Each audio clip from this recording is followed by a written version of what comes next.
The MLB Gambling Podcast on the Sports Gambling Podcast Network is brought to you by Edge Boost. Bank for better. Sign up today at edge.bet. Record SGPN when you sign up. You got a free Risk Terrorist t-shirt. Claim your shirt at sportsgambling.com/refs.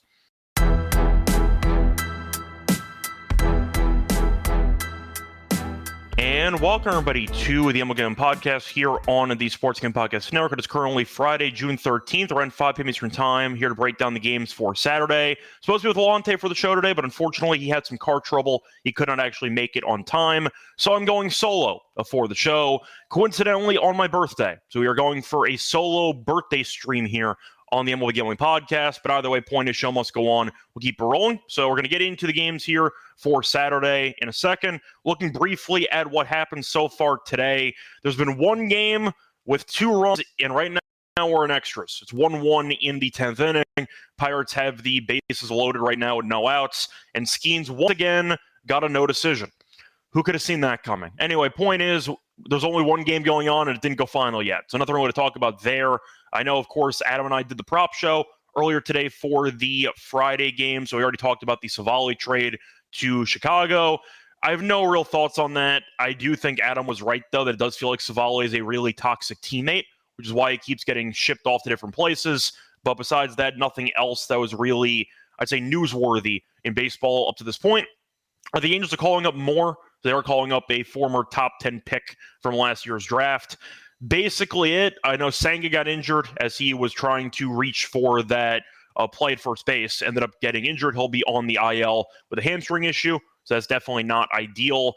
Besides that, nothing else really to talk about. So either way, we're going to move on into the games here for the Saturday card in a second. Before we get into the actual breakdown of the games, though, for the 14th, a reminder that you can also find all of our picks and podcasts for free on the SGPN app. Got all the free picks and podcasts for the Stanley Cup, College Baseball World Series, NBA Finals, and the SGPN app. Get every do. Get your apps.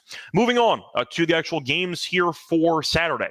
Starting off with the first game on the card, you have the Marlins taking on the Nationals. For this game, you have undecided against Trevor Williams, so we don't know who's pitching, and because of that, we don't have lines for this first game. Now, Williams, we know, has been really bad this season, 3-7, 5.91 ERA. The question is, does it matter? Because Miami is definitely a really bad team, as they're 16 games under, and we know Williams has been a mess, but I have to at least bring it up, because he has been really bad at home, 6.68 ERA.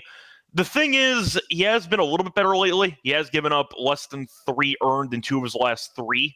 But at home, his last 2 starts, he has been pretty ugly. In fact, the last 3 starts, he's been pretty bad. The last 3 home starts, he has given up a total of 13 runs. So based on that, I don't trust him at home. I don't like his current form. I think the Marlins should be getting plus money. I don't really know who's going to pitch for them, but I do think you're looking at what could be a coin flip game. I'll go with the plus money option, and I'm assuming that will be Miami in this game. So I'll go with Miami for this one. I think Williams is just not good enough to be laying, and he has been a mess recently. So there we go. I'll go with the Marlins, but I'll feel better about it once I know who's actually pitching for that game. Moving on to the next game, you have the Reds against the Tigers. For this game, you have Singer against Flaherty. Now, the Tigers are minus 175. The Reds are plus 145. For the over-under in this game, I see the line being set at 8 for this one. So Singer had a great start to the season. Then it kind of all unraveled because on the road he's been really bad, 5.74 ERA. Singer has been good lately. He has given up less than 3 earned in 3 of his last 4 starts, but he has really not been going much distance. He has gone to less than 5 1/3 in 5 of his last 6 starts. So the point is the distance has not been ideal. And as for Flaherty, he's been fine. 5-6, 3.41 ERA. Been very good at home, though. A 2.56 ERA at home. He's given up 1 run in his last 3 starts combined. So I can understand why he's actually laying a decent price here. I think I agree with it. I'll go Tigers first 5 minus half a run. I think Singer's usually good, as I said before, for giving up at least 2. So he might end up struggling a bit in this matchup early on in the game. Flaherty, though, has been just shoving lately. I think he'll go well here. Detroit's, of course, the better team. 20 games over 500. Reds are 1 over again. We know this team's very streaky, so as soon as they go over, they'll find a way to lose 6 or 7. And they kind of just bounce back and forth. Give me the Tigers early. I'll go with the Tigers minus a half for the first 5 in this matchup as a main thought for this game. Moving on to the game between the Pirates and the Cubs. Now, for this game, you have Burrows against Boyd. Cubs minus 235. Pirates are plus 195 for the over-under in this game.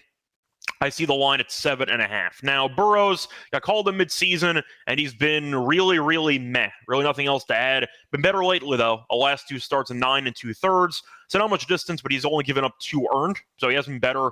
And the Pirates have actually won 3 straight outings that he's made by at least 3 runs. So there you go. For Boyd, though, he has been having a pretty solid season, 2.89 ERA, and he's been good lately. He has given up less than 3 earned in 3 straight. He's given up a total of 3 earned in his last 3 starts combined, but he had no strikeouts last start against the Phillies in 6 innings, and he also has not gotten much run support lately, as the Cubs have scored less than 4 runs in 3 straight starts that he's made. So keep that in mind. For this one, I think I do like the under in this game. I think Burrows can go decently well, and you're looking at Boyd, who I trust to do pretty well against this team that can't hit. So I see a low-scoring game. It's in Wrigley. We saw what happened today. I know that Skeens was going, but he only went 5 innings, and it still was 1-1 at the end of 9. I see a classic Wrigley game, which turns into an ugly pitcher's duel, no matter who's on the mound. I think Chicago wins, but I think for the value, I don't see much at minus 235. So instead, winds blowing in around 10 miles per hour. Give me the classic low-scoring Wrigley game. Give me some type of 4-2 final, something like that. Give me the under in that game as a main thought for that one. Check in the comments section quickly. I see a couple of usual faces here. I see D. Johnson. I see Bennett here. How's it going? I see Ellie also here. Nice to see you. So what's up, guys? How's it going? Point is, though, looking at the next game on the card, I see the Angels taking on the Orioles. You look at the Angels, who've been better lately. They're not a team, but you know what? They're kind of, I don't want to say six, but there's a streakiness factor to this team. Whereas bad as you might think they are, they're only 1 game under 500. Like, you probably assume they're a lot worse, but they're actually not, because they go on these massive heaters followed by bad runs, and they kind of alternate back and forth. For this game, though, Baltimore is minus 160. The Angels are plus 135. You have Sagano against Anderson. Sagano's one of the only pitchers in the Orioles rotation worth a damn. A 3.23 ERA, been slightly worse at home, but he has been a little bit vulnerable lately. He has given up 3 earned in 2 of his last 3 starts, so something to keep in mind. But he's been okay, which, you know what, is saying a lot for any pitcher in Baltimore's rotation. For Anderson, he's been fine this season, 3.99 ERA, but the home road splits are alarming. On the road, a 5.58 ERA. It has not been pretty, and he has given up at least 3 earned runs in 4 of his last 5, so he has been a bit vulnerable lately, and you might end up seeing him struggle. Now, for the matchup itself, the over-under in this game is set at about 9 or 9.5. 9 is juiced, though, at minus 125. I understand it. I would consider the over, but I don't trust these teams enough to actually do anything. So I'll pass on the total. For the side, it might just come back to, do I want to lay 160 with Baltimore? Hell no. You could argue the pitchers don't really matter that much for these teams. I'm not laying 160 with either of these teams. So whoever's going to be the dog, I was going to take. It's kind of like the, once again, toilet bowl theory that Terrell and I have for the NBA show and the WNBA show, which is when you have 2 really bad teams against each other, take the points or take the plus money. I'm going to take that in this game too. The Angels are not as bad as you might think. They're only 1 game under, and yet they're still getting around plus 135. I get that Sagano's been better at home than Anderson's been on the road, but I can't lay 160 with Baltimore. That's just a crazy price. The Orioles at home this season are also 13-19. The Angels are 18-18 on the road. So I can't even cite some home field advantage. I can't even make that argument because the Angels' road record's better than the Baltimore home record. So for that reason, give me the Angels at plus 135.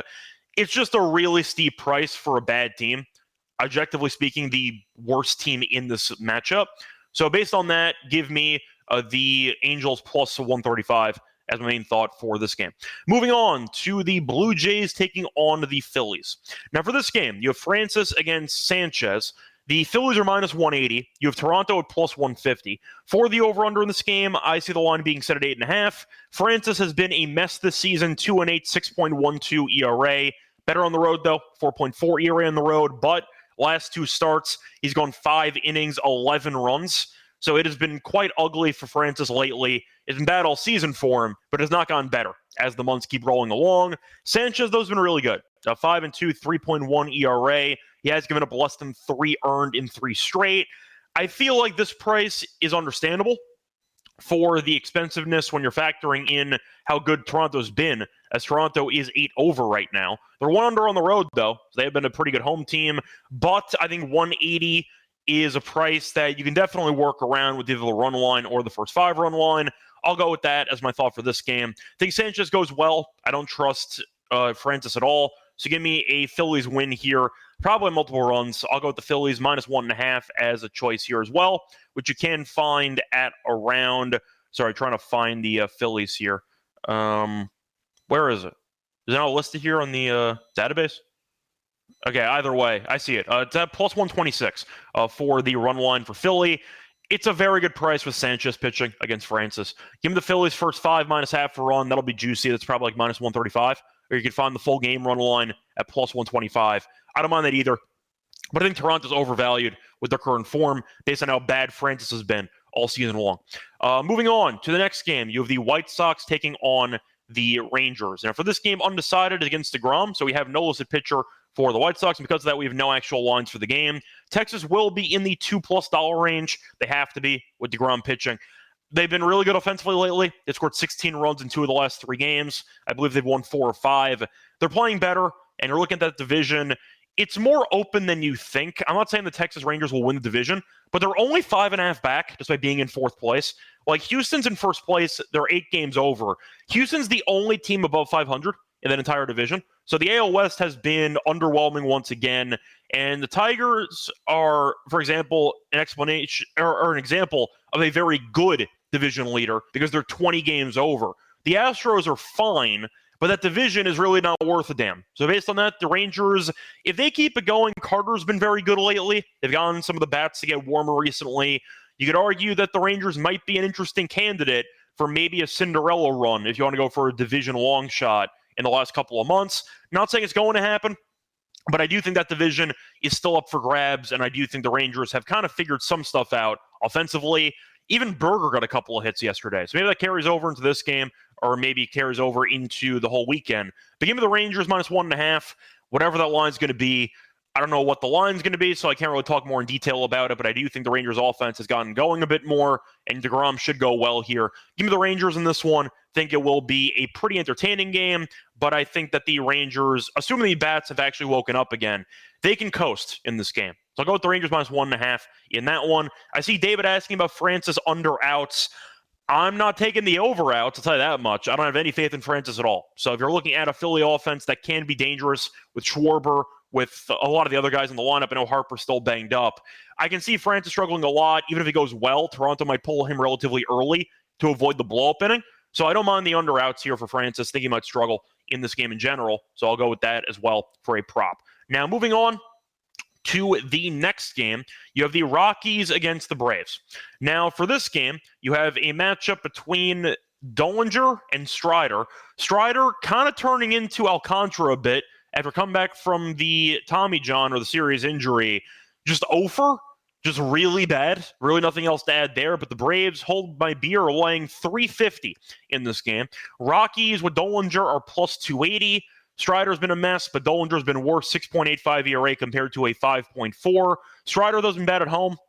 He has an ERA of 9 so far at home, only 1 outing, but still. He has given up, though, at least 3. He's given up at least 4 runs in 3 of his last 4 starts. So I like the over in this game. I think you can see runs for the over-under. You can find the total at 9. If you want to go for the Rockies, plus 1.5, you can find that at plus 125. I'll go with that. Atlanta's not very good.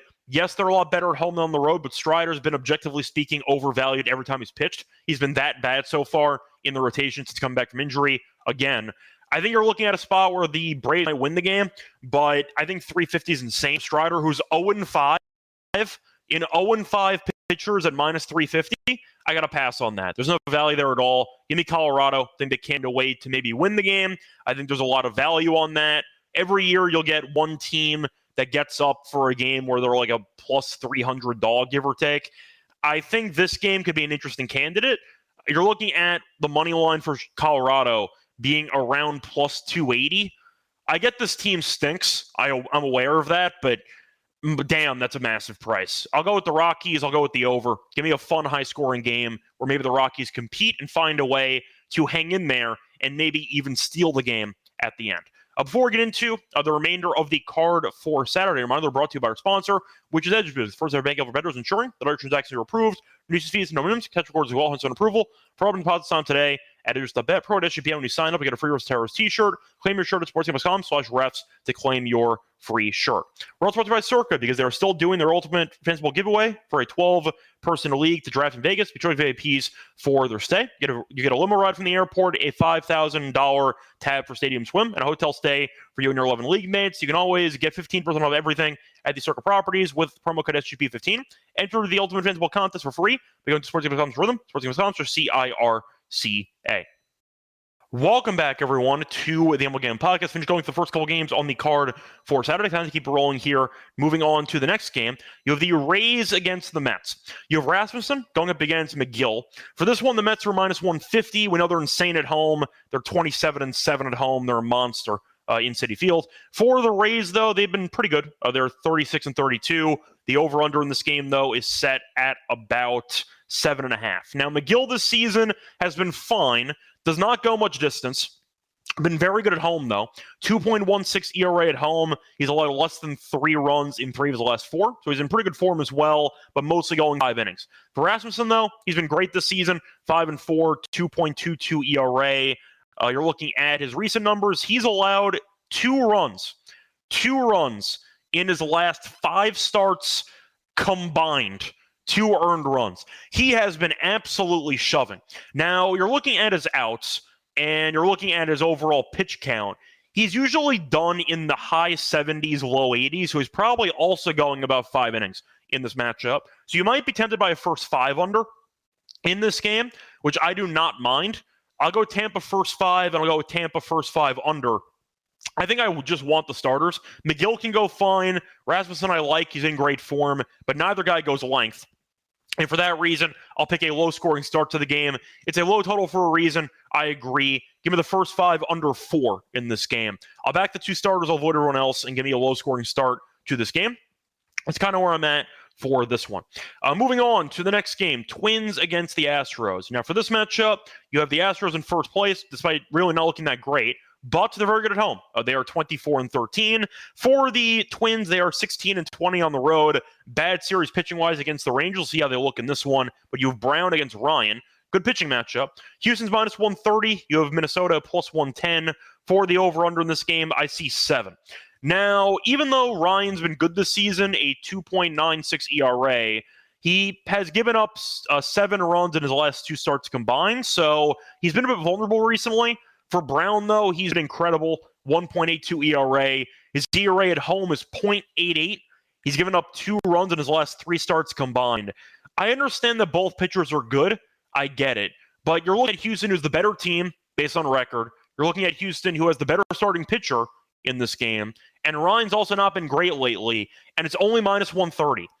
I thought this should have been like minus 145. I feel like this price is actually kind of cheap. Give me Houston on the money line. I think it should be closer, in my opinion, to around like minus 145. I see minus 124 on FanDuel for this game. So give me Houston money line. I think Brown should be a bigger favorite. I'll go with that as my main choice for this one.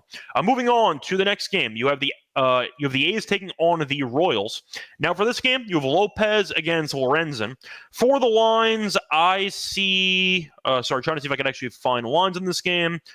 Where is it? I don't see any lines. So we have nothing to talk about. But the point is, you have Lopez, who's been bad, 6 ERA. You have Lorenzen, who's been bad, 4.94 ERA. Button better at home, 3 ERA. He has given up at least 6 runs in 2 of his last 3 starts. So not exactly ideal for Lorenzen in his last couple of home starts. 5 innings, 11 hits, 6 runs. Start before that, 7 innings, no runs. Start before that, 6 innings, 1 run. So his home numbers have been fine. Did get shelled the last home start. We'll see how he does in this one. I thought about the over, but the Royals really can't hit right now. Cantony will be favored in this game, but the problem is I don't trust them offensively enough to actually win games on a regular basis. I thought about the A's team total over, but Lorenzen's been fine at home, but I might take a swing on it anyway. I think Lorenzen can be vulnerable to high pitch count. He can give up walks, can give up hits as well. The A's do have some power in the lineup.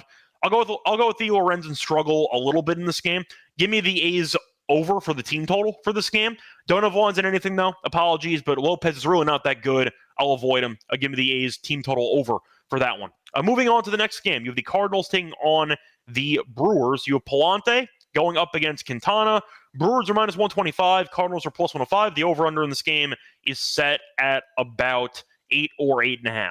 Now, Quintana has been very good this season. 4-1, 2.66 ERA. Bad at home, though. 4.6 ERA at home. But he has allowed less than 2 earned runs in 2 of his last 3 starts. He's allowed less than 3 earned in 3 straight. So, despite the walk issues, which are always there for Quintana, he has been successful so far this season. I'll see how he goes in this one. For the Cardinals, Palante has been a pretty weak link in the rotation so far. However, he was good last start against Toronto as he gave up 2 runs in 6 innings. But before that, he had given up at least 3 earned in 3 straight, and he gave up 7 earned 2 starts ago. Now, on the road, his recent outings have been up and down as well. 5 2/3, 4 runs against the Orioles. Against the Royals, 7 innings, 2 runs. Against the Nationals, 7 1/3, 2 runs. The Reds, 6 innings, 3 runs. Braves, 4 1/3, 4 runs. And Mets, 6 innings, 4 runs. So the road starts have been up and down for Palante. Quintana, I think, is the better pitcher here. Milwaukee's better at home. Cardinals, we know, are a pretty good team, but the problem is that they're really bad on the road. They're 14-19, and you're looking at the Brewers, who are 21-14 at home. Give me Quintana. I think 125 is pretty cheap, actually. I think it should be minus 140, in my opinion. I think Quintana is just that much better than Palante. You could argue that similarly, both pitchers do pitch to contact, so it might come down to who gives up the weaker contact, who ends up winning this game. But I think you're looking at a good spot for Quintana, who's been better this season. Give me him and the Brewers at a cheap price here at around minus 125. The money line is a main thought for this one. Moving on to the Yankees against the Red Sox. For this game, you have Rodon against Dobbins. Now, Dobbins ended up pitching against the Yankees last weekend, and he was fine. The Red Sox won the game anyway, so it didn't really matter. But he went 5 innings, 3 runs, and not great, but they got the job done no matter what. Had 0 strikeouts, though, so maybe you might see him struggle in this game as well. Rodon, though, is pitching for the Yankees, who's been very good this season, but Boston killed him last time out as he gave up 5 runs in 5 innings. The weird part is only 3 hits, so he actually walked some guys, a couple home runs, not much contact, but it was hard contact, and that'll do it. So you're looking at Rodon trying to bounce back here. Problem is the Red Sox have been successful against them in the past, as the active batters have a 320 on base against them. Not amazing numbers, but still decent enough to do damage. For this game, the over-under for the total is set at about 8.5. I think I might like the over. Dobbins did not look great against the Yankees. He had 0 strikeouts. I do think the Yankees were able to get to him. Didn't matter because they were down a ton of runs because Rodon stunk, or because the Yankees' pitching staff stunk. Might have been Yarborough who pitched that game. I don't remember. But the point is, you're looking at a spot where I do think the Red Sox are pretty alive in this game. If I don't trust Rodon and I don't trust Dobbins, I like the over in the game. But do I think the Yankees should be minus 175? It's kind of steep. Boston is 2 over on the road. The Yankees are 8 over. The Yankees are 8 over on the road. Boston's 2 over at home. But the point is, Dobbins has been fine. Rodon, though, got shelled by this team about a week ago, and they're laying 175. I can't do it. I think Rodon's been a pleasant surprise for me so far this season. He's been quite good, but the Red Sox have his number. At least it appears that way. So give me the Red Sox money line at plus 145. I think the price is pretty, I'd say very valuable, actually. But I am going to go with the over as well to set up for a high-scoring game. Moving on, though, to the Padres against the Diamondbacks. Now, for this game, you have Burgert against Gallen. Diamondbacks minus 155. The Padres are plus 130. Burgert has not gone much distance in these games, but you know what? He's been fine. 5 1/3, 1 hit, no runs. 5 innings, 2 runs against the Giants. Only 2 starts of the season for him. So he's been fine so far this season. As for Arizona, they have been good again. They are currently at 500, so we'll see how they look moving forward. But you know what? They had a bad series against the Reds, turned it around, and they were able to sweep the Mariners in return. So they've been playing better recently. Gallen, though, has still been underwhelming this season. He's supposed to be an ace in the rotation. Instead, 4-8, 5.15 ERA. Really bad at home, a 6.38 ERA at home. And last start, he was not good. He has actually given up at least 3 earned runs in 5 straight. He's given up at least 4 earned runs in 1, 2, 3, 4, 5. Yeah, so 5 of the last 6, he's given up at least 4, and 6 straight, he's given up at least 3. So based on that, yes, Arizona has been better lately. I might go for Padres team total over and just fade Gallen, who's been really bad in Chase Field. He's been really bad in general. And you're looking at the Padres, who I think can do some damage in this game. The over-under for this matchup is set at 9.5. So I do think you can argue that San Diego could get a team total in the potential 4.5 range, which I think is reasonable for a road team with Gallen pitching. Maybe Gallen earned runs. They can win in spite of him in this game.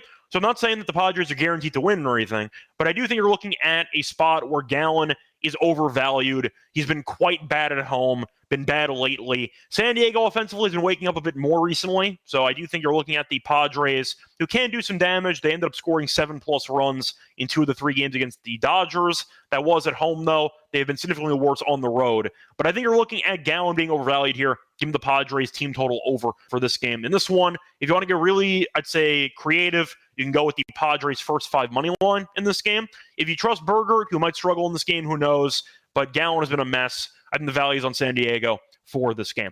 Moving on to the game between the Guardians and the Mariners. Now, for this game, pitching matchup is interesting as it is going to be between, pulling it up now, Bybee and Kirby. For the pricing, I see Cleveland at +110. I see Seattle and Kirby at -130. For the over-under, I see 7. Now, Bybee has been fine this season. Works on the road, though. 4.99 ERA on the road, a 3.81 ERA overall. For Bybee recently, though, he's been vulnerable. He has given up 9 runs in his last 3 starts combined. So not terrible, but also consistently giving up about 2+. We'll see how he goes in this one. For Kirby, he was really bad coming back immediately from injury, but he started to look a bit sharper. He has given up 4 earned in his last 2 starts combined, struck out 14 Angels in his last outing. So Kirby might be back. We'll see. But he had a very good outing last time out, which is reassuring. So for this game itself, it's very, very creative. Just kidding. Give me the under in the Seattle game. It's a home game with the Mariners. I think Bybee can go fine. I think Kirby can go fine. Both offenses really unimpressive. Give me a low-scoring game here. I see a classic Seattle or Cleveland 3-2 game, which comes down to the wire. Give me the under. I think 7's too high. Give me a rock fight in this game in Seattle on Saturday night. Moving on to the final game on the card, you have the Giants taking on the Dodgers. Now, for this game, Dodgers, of course, are favored because the Dodgers -180. You have the Giants at +150. You have Kershaw against Raup. Now, Raup's been fine this season, a 3.29 ERA. He has given up less than 3 earned in, pulling it up right now. 1, 2, 3, 4, 5. 5 is the last 7. However, the problem is, actually, it might be 6 of the last 7. Sorry, let me just check again. 6 of the last 7. He's allowed less than 3 earned, but he did pitch okay against the Braves last time out at home. 6 innings, 3 earned. So not exactly amazing, not terrible. But you know what? Good enough. I'd put it that way. Now, for Kershaw, he was pretty bad coming back from injury. Bet at home so far this season, 8.31 ERA, but he was very good against the Cardinals last time out. 5 innings, 1 run, so maybe he figured it out. He has given up less than 2 earned in 2 of his last 3, so keep that in mind. But the question is, do I think the Dodgers should be about -180, and the over-under's at 9 for this game? If you think Kershaw goes well, I actually don't mind the under in this game, because I do think the Giants can find a way to win a low-scoring... I think the Dodgers could find a way to win a low-scoring game. Raup, I think, can go okay. Kershaw has really not been consistent enough for a long enough period of time for me to trust them. But the price feels kind of high. I get Kershaw's been better recently, not going any distance at all. He has gone to less than 5 1/3 in each of the outings he's made so far this season. So you could argue the bullpen could be problematic for the Dodgers. We'll see if they end up having some success in that area. Has been a bit of weakness for this team so far. Yes, they're at home. They're a great home team. I get it. The price feels kind of high, though. Give me the Giants at +158. Massive price for me. I'll fade Kershaw for the value in this one. Anyways, going to wrap it up for every game on the card here for Saturday. Now it's time for the Lock and Dog picks. Before we get into the Lock and Dog, reminder they're brought to you by our sponsor, on Fantasy, because you can go along to the finals with the extender bonus. Hop in game 1, and the longer the series goes, the bigger the bonus gets. When you also sign up for an account, use the code MLB SGPN. You get a special pick in the first time that offer up to $1K in bonus cash on Fantasy promo code MLB SGPN. We're also brought to you by Rhythm, because you've heard us talk about Rhythm before. There's dropped a game-changing feature called Power Trends and Detective Patterns, where Rhythm's models have consistently won and have a high ROI. Power Trends are updated every day, so it's a Rhythm. No touts, no noise, just clean data-backed picks. Download the Rhythm app, check out Power Trends, and start betting smarter. And also try to have a free for a week, but using 7-day free trial at sportsgambling.com/rhythm, sportsgamblingpodcast.com/rhythm to claim your 7-day free trial. We're also brought to you by MyBookie, because they're placed by every sport. They have the NBA Finals, they have the Stanley Cup, they have baseball, they have UFC, they have US Open if you want to bet on some golf. A reminder, though, you can also use it for a ton of occasions. Use crypto for all these payouts. Use a positive Santo for an account. Use the code SGPN to get a 100% match up to 1K. Terms and conditions by MyBookie, promo code SGPN. Welcome back, everyone, to the MLB Gambling Podcast. Finished going through the games for the Saturday card. Time to move on into the lock and dog picks for the show. Starting off with the lock on the show, what do I want to go with? Because I was interested in actually a lot for the card today. I thought about maybe going Phillies first 5, but the Blue Jays have been good enough to kind of scare me off of that. What do I want to go for this one? You know what? I'm going to go for it. Twins have not been good lately. They won the middle game against the Rangers, but they have been slumping. The Astros have been very good at home. Brown's been great. Ryan's been very good this season, but he has not been as good lately. Give me the Astros money line at -124. I think it's too cheap. Brown, you could argue, is a serious Cy Young favorite right now. You could argue Screwball might get it anyway, because he's been on a massive heater for about 2 months straight. But I do think that Brown will be a finalist for the award. He's been that good. They're at home. Houston's the better team right now. Give me the Astros money line at -124 as my lock. For my dog, thought about Boston, but I'm not going to do that. I actually like these amount of dogs on the card today. Do I want to go really bold and take a stance with Colorado? I will not do that. Thought about it, but I feel like there's just a little bit too much risk involved backing an all-time bad team. Instead, I'm going to go with the Angels at +135. I understand Anderson's not been very good on the road. I get Sagano's been fine. It's an insane price for a bad team. Baltimore has the worst record in this game. They're below 500 at home, and they're laying 160. It's an insane price for me. The Angels have been good lately. It's why they're back to around 500. Good enough for me. Give me the Angels money line at +135 as my dog. Now, for the home run play for the show, let me see if there's anybody that I actually like to fade pitching-wise for this matchup. Let me just quickly see if there's anybody that I'm interested in. I'm assuming avoid the Rockies. It feels obvious, but I feel like you might. I mean, it's in Atlanta, though, so you might get a decent price, actually, considering the fact that it is not in Coors. But that implies I have to actually back a Braves batter, which I don't wish upon anybody. So I'm not going to bother with that. Trevor Williams, still not giving up any home runs, so I can't take that, even though he stinks. Sorry, trying to find out if there's anybody I'm really tempted by to allow a home run. Francis does give up some home runs, which can be interesting. Let me just quickly see what the wind is looking like for Philly. It's blowing in, but, I mean, you're looking at Schwarber, who should be a bit too cheap for the home runs, but he's been very good against Francis in general. Do I think Trey Turner hits one? No. I don't trust Castellanos enough.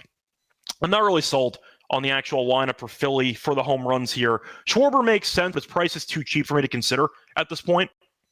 So I'll pass on him there. Let me look at Lopez for a second on Oakland, or on Sacramento now. Damn, he's been bad. Do I want to go Salvador Perez, who has really not been good at all? Let me just see his splits versus. Yeah, he's a lot worse against righties. Give me Sal Perez. Why not? I'll go for the guy to kind of tee off against Lopez. Lopez is a lefty. I think Perez can take him deep here in this game. They've been really bad at hitting, but Perez has power. That's good enough for me for the home run play. I'll go with him there. For his actual splits, he has been better against lefties, so keep that in mind, despite a smaller sample against lefties. Give me Salvador Perez as my home run pick for this game on Saturday. That's going to wrap it up for the show. Back once again on Sunday to break down the Monday games. Till next time, on Twitter, Reichel Radio. Good luck to all of you and all of your bets. Bye, everyone.